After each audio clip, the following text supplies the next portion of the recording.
এক জালিম পিতা তার ৩ নিষ্পাপ মেয়েকে বিয়ে করেছিল। এই কথা শুনলে শরীর শিউরে ওঠে, গায়ের লোম দাঁড়িয়ে যায়। সেই বিয়ের রাতটি এতটাই ভয়ঙ্কর ছিল যে মনে হচ্ছিল যেন পৃথিবী কেঁপে উঠেছে আর আকাশ চিৎকার করে ভেঙে পড়েছে। ৩ বোনের আর্তনাদ বাতাসে প্রতিধ্বনিত হচ্ছিল। একজন পিতার এমন অত্যাচার যা মানবতাকে লজ্জিত করে দিয়েছিল, আর তারপর এমন এক রহস্য যা রাতের অন্ধকারে চাপা পড়ে দিয়েছিল। সেই রাতের কথা শুনলে যে কোনো মানুষ ভয়ে কেঁপে উঠবে। সেই বাড়ির প্রতিটি মুহূর্ত এমন ছিল যেন মৃত্যু মাথার উপর ঘুরছে। এই কাহিনী শুধু একটি গল্প নয়, এমন এক সত্য যা শ্রোতার আত্মাকেও নাড়িয়ে দেয়। এক পুরনো মহল্লার সংকীর্ণ গলিতে, যেখানে সকালের আজানের শব্দ আর সন্ধ্যার কোলাহলী জীবনের জানান দিত, সেখানে একটি সাধারণ দেখতে বাড়ি ছিল, কিন্তু তার দেয়ালগুলো বছরের পর বছর ধরে এমন ভয়ঙ্কর রহস্য লুকিয়ে রেখেছিল যা যে কারো রাতের ঘুম কেড়ে নিতে পারত। সেই বাড়িতে ৩ বোন থাকত, ফারাহ, হানিয়া আর আলিয়া। ৩টি নরম হৃদয়, যাদের চোখ কখনো খোলা আকাশ দেখেনি, তাদের কান কখনো বাইরের কোলাহল শোনেনি, যারা পৃথিবীর চাকচিক্য থেকে ছিল সম্পূর্ণ অচেনা। তারা কেবল তাদের বাবার ছায়ায় বড় হচ্ছিল। তাদের মধ্যে হানিয়া ছিল মেঝো, বয়স 14। তার বড় বড় চোখে স্বপ্নের ঝলক থাকলেও সেই স্বপ্ন ৪ দেয়ালের কারাগারে দম বন্ধ হয়ে যাচ্ছিল। হানিয়ার বড় বোন ফারাহার বয়স 18 পেরিয়েছিল। তার সৌন্দর্য এমন ছিল যে পুরো বাড়ির নিস্তব্ধতার মাঝেও তা উজ্জ্বল হয়ে ফুটে উঠত। কিন্তু একদিন তাদের বাবা, যাকে তারা আব্বা বলে ডাকত, ফারাহাকে নিজের ঘরে ডেকে দরজা বন্ধ করে দিল। কয়েক ঘন্টা পর যখন ফারাহ বেরিয়ে এলো, তখন তার মুখ ফ্যাকাশে হয়ে গিয়েছিল, চোখ ফুলে লাল। সে একটি শব্দ বলল না। হানিয়া তাকে জিজ্ঞাসা করেছিল, আপা কি হয়েছে? কিন্তু ফারাহ শুধু তাকে জড়িয়ে ধরে বলেছিল, কিছু না হানিয়া, শুধু আব্বার কথা মেনে চলিস। সেই রাত থেকে হানিয়ার চোখের ঘুম উড়ে গিয়েছিল। সে বুঝতে পারছিল না এই বাড়িতে কি ঘটছে, কিন্তু তার মনে এক অদ্ভুত ভয় বাসা বেঁধেছিল। তাদের বাবার আচরণ বরাবরই অদ্ভুত ছিল।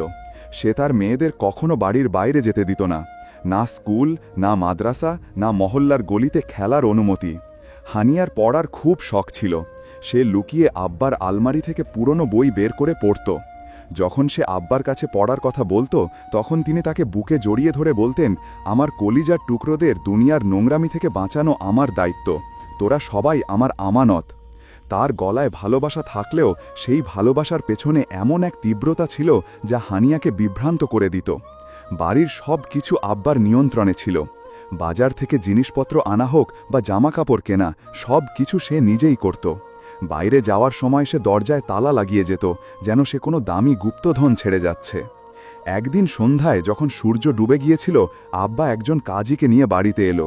হানিয়া ও তার বোনদের বুক ধরপড় করতে লাগল।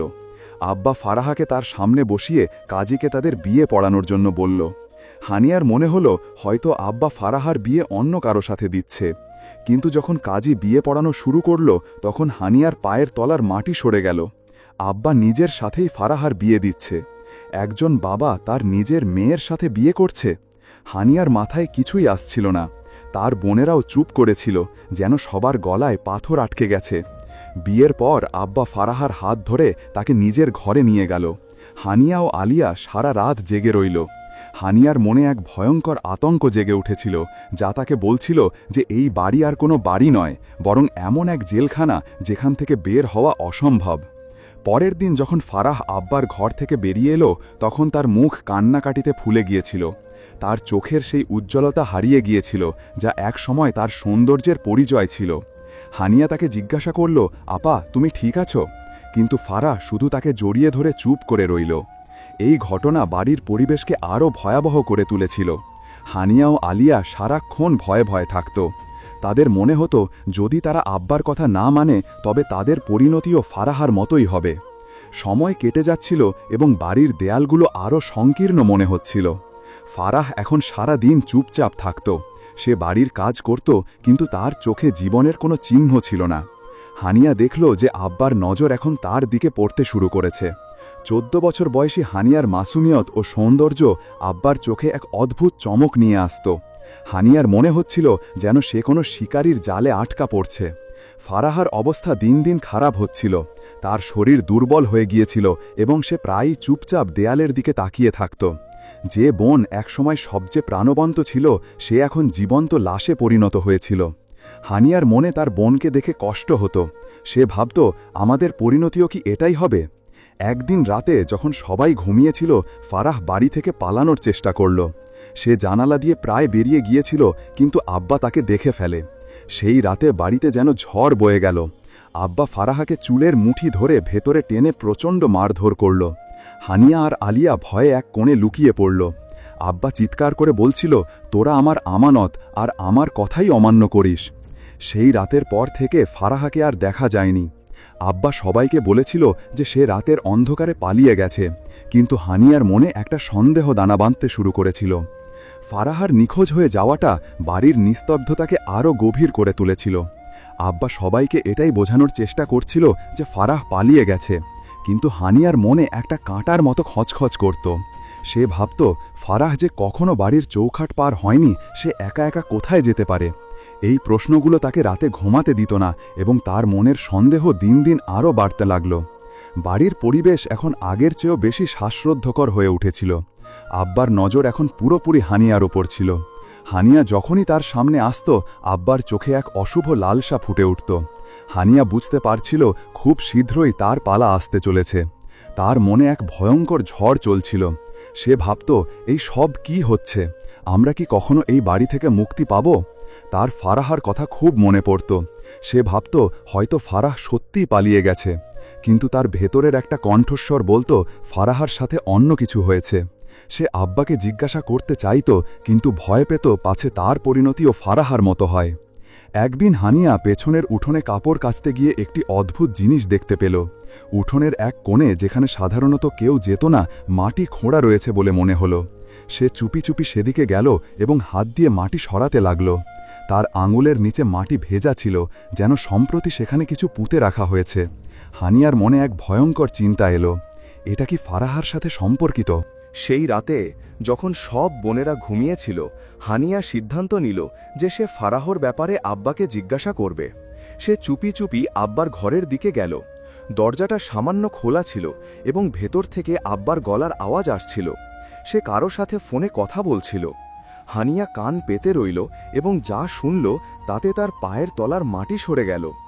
আব্বা বলছিল, ফারাহ খুব জেদি হয়ে গিয়েছিল, ওকে শায়েস্তা করতে হয়েছে। এবার হানিয়ার পালা, ও ঠিক হয়ে যাবে। হানিয়ার হৃৎপিণ্ড জোরে জোরে ধরপড় করতে লাগল।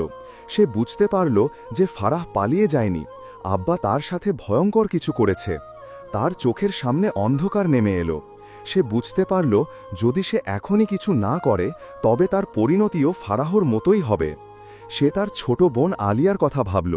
তার মাসুম মুখটা চোখের সামনে ভেসে উঠতেই হানিয়ার মনে সাহস ফিরে এলো। সে সিদ্ধান্ত নিল তাকে এখান থেকে পালাতেই হবে, শুধু নিজের জন্য নয়, আলিয়ার জন্য। সে নিঃশব্দে নিজের ঘরে ফিরে এলো এবং আলিয়াকে ঘুম থেকে জাগালো। সে ফিসফিস করে বলল, আলিয়া, আমাদের এখান থেকে পালাতে হবে, এখনই। আলিয়ার চোখে ঘুম জড়ানো ভয় ছিল, কিন্তু সে তার বড় বোনের হাত শক্ত করে ধরল। হানিয়া জানত এটা সহজ হবে না। যদি তারা ধরা পড়ে তবে আব্বা তাদের কি করবে তা ভাবতেও তার শরীর শিউরে উঠছিল। কিন্তু এখন আর ভয় পাওয়ার সময় ছিল না। রাত প্রায় 11টা বাজে, যখন বাড়িতে গভীর নিস্তব্ধতা নেমে এসেছিল। হানিয়া আর আলিয়া চুপি চুপি জানালার কাছে গেল। তারা খুব সাবধানে জানালাটা খুলল এবং বাইরে উঁকি দিল। বাইরে গলিটা নির্জন ছিল এবং চাঁদের হালকা আলো মাটিতে পড়ছিল। হানিয়ার হৃৎপিণ্ড জোরে জোরে ধরপড় করছিল। সে আলিয়ার হাত ধরে বলল, আলিয়া, ভয় পাবি না, আমরা মুক্ত হয়ে যাব। দুজনে জানালা দিয়ে লাফিয়ে বাইরে এলো এবং গলিতে দৌড়াতে শুরু করল। কিন্তু তাদের পালানো এতটা সহজ ছিল না।